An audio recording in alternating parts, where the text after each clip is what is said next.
as human beings, the one thing that we do so well and just so naturally in today's day and age is control things. Now, when I say we do it well, I don't mean that we have success with that, because this is where it becomes our number one guarantee toward blocking our pathways forward and creating unnecessary hurdles and hiccups along our pathway, which can be very necessary at the same time, because again, through that contrast and the heavier sides of life, we grow the most, you know. So they're bound to happen no matter what. This is how we develop ourselves in life.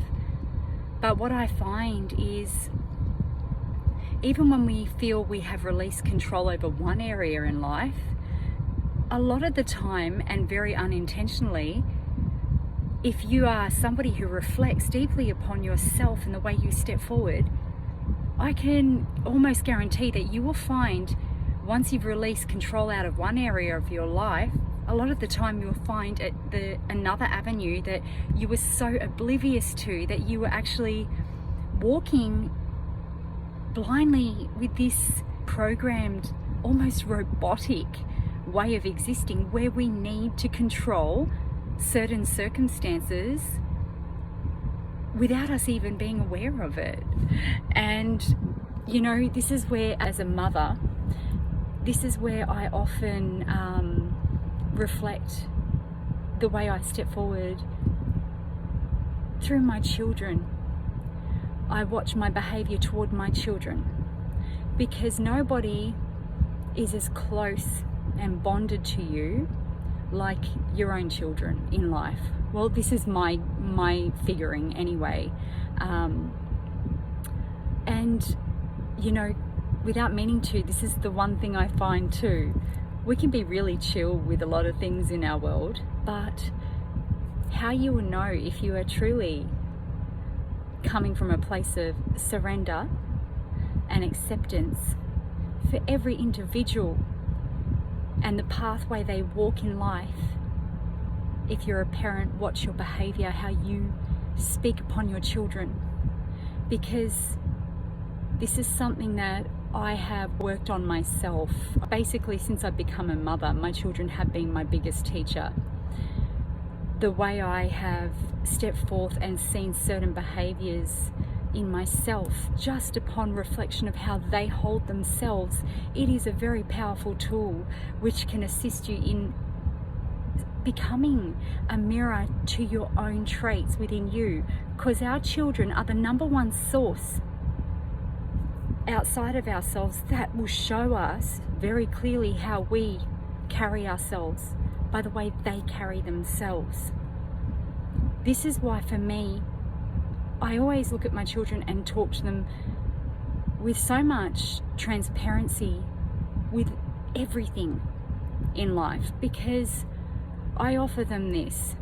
I teach them to, not just because I'm their mum, it doesn't mean I get to control them. My word can only go so far within them before they are able to then reflect on their outer world and then make decisions to step forth, whether it's going to bring about a lesson or a smooth path, an open path for them.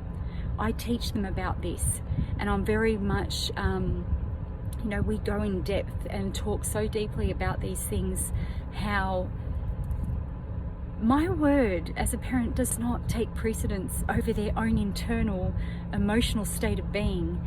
And I tell them this often: I don't care how much you love me.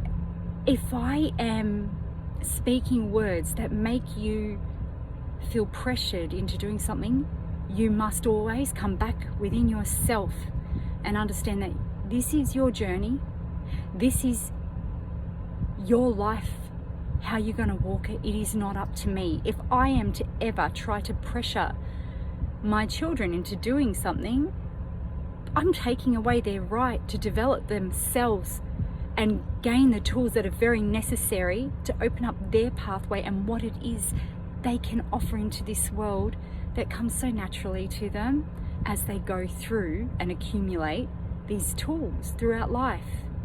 This is what I find that we do to people in general over the whole, the bigger picture of it. We try to control others, and it is not okay. We can offer guidance always. We can offer our own lessons that we have gained throughout life into the world, but you cannot take another human being's right to move throughout their life in the way that their heart wants them to. If you can take anything from this message, this is what I hope you take. Allow people to be who they are meant to be. Guide them. If you feel need to guide somebody, do that, but allow them the freedom to move throughout their world as they are meant to.